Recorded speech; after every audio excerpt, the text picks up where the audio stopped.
Hi, I'm Faith with the School Aid Station. If you're a parent, a grandparent, or anybody who has something to do with children on a regular basis, this YouTube channel could just be the next best thing you discovered. I was a parent myself once with two little girls, and we were cooped up in a little cabin in the far north of British Columbia. It's been a long time since then. In fact, I have a grandbaby that I'm enjoying from afar. But between raising those two girls and teaching many, many children over 25 years as a classroom teacher, I've come to understand a bit about the value of collaboration between parents and professionals. You see, the thing is, teachers and administrators have a lot of training in education and psychology, but you, the parent, are the expert in your child because you've known them since the very beginning. So if you want to improve your ability to support your child as they grow and learn from birth through age 12, stick around for a bit. I have 3 priorities that help me focus on what content I want to deliver. Those 3 are academic growth, character development, and family relationships. Academic growth involves so much more than what a child does while they're sitting in the classroom learning. It has to do with their sleep, it has to do with their diet, it has to do with their ability to focus and with their emotional well-being as well. Character development is something that children can learn from so many different places, but they learn it best from the people they live with. So occasionally, I'll be bringing in children's books, newer ones that will promote character development, things that you would be happy to read to your child, knowing that it's going to turn them in a positive direction. The last thing is family relationships. As we all know, the relationships we have with the people who are closest to us are vitally important to our success in life. So in summary, the 3 things that you can expect to get every single week will either contribute to your child's academic growth, to their character development, or to promoting relationships within the family. As a teacher, I've always been fascinated by the latest research in neurology, psychology, occupational therapy, psychiatry. So I listen to some of these podcasts that are 3 and 4 hours long. Some of my favorites are the Huberman Lab podcast with Dr. Andrew Huberman, who's a neuroscientist and ophthalmologist at Stanford University. If you haven't seen his podcast, you should check it out. Another podcaster that I enjoy is Drew Perowit. He interviews some of the finest minds around. A couple of my favorite authors that you'll be hearing me refer to often are Daniel Amen. Dr. Amen was one of the first psychologists to examine the brain itself in an effort to better understand what was going on and to help bring healing to the mind. By scanning thousands and thousands of brains using a SPECT scanner, he has done some amazing research. Another doctor that is a favorite of mine is Dr. Gabor Mate, a Canadian doctor who wrote the book Scattered Minds, which digs into attention deficit disorder. So, why a school aid station? I'm a trail runner, a long distance trail runner, and as anyone who runs long distances may know, aid stations can be really, really important. Parenting is more than just a marathon. It is an ultra marathon. I ran one once. I'd like to think I will do another.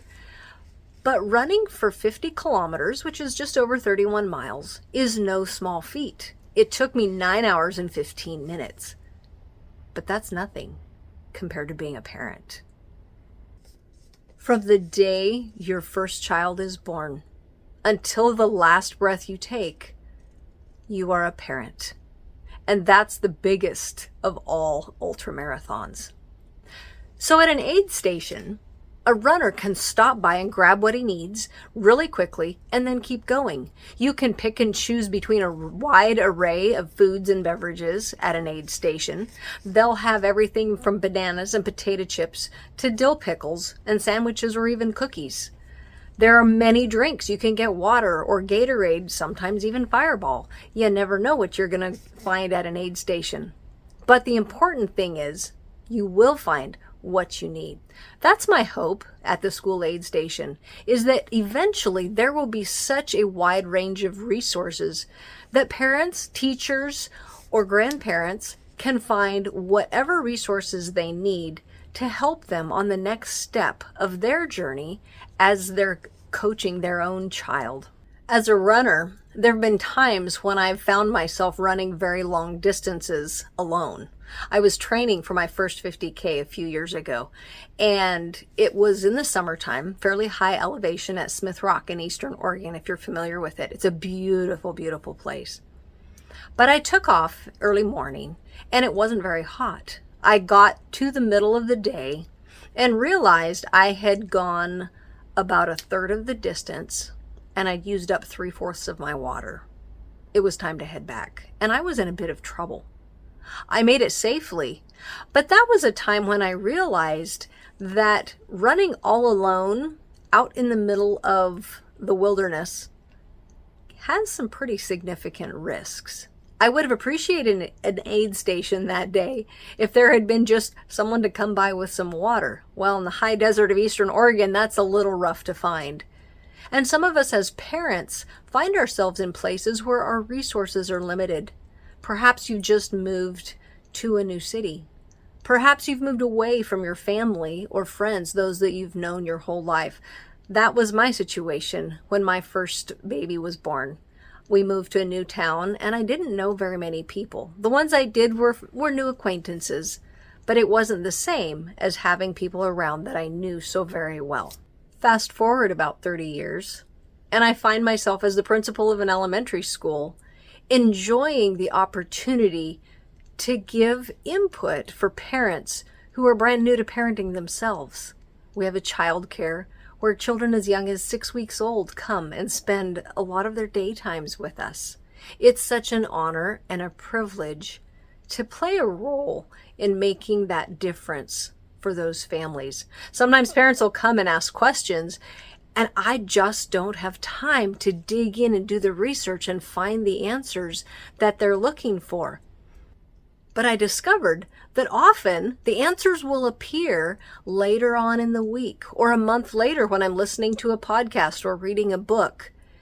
And then, how do I share the same resource with multiple parents who have similar questions?